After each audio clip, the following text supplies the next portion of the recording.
Asante sana. Nyamako wa dunga ber. Uruako. Anakuwa yugi governor. The money that has gone into feasibility studies of flood controls and irrigation in Ahero far exceed the amount of money that is required to implement the project. We were going to start it with Kibaki, it did not happen. Uhuru finally agreed to have it implemented. And last year, phase 1, they put 1.5 billion shillings. This was together with the Mamboleo-Muhoroni highway.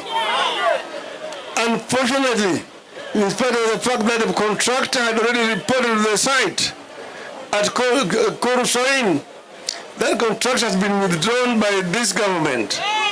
And the money which was earmarked for this project has been diverted to other projects.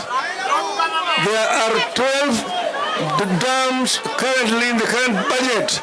Sonda Murray is not one of them. You understand? Why?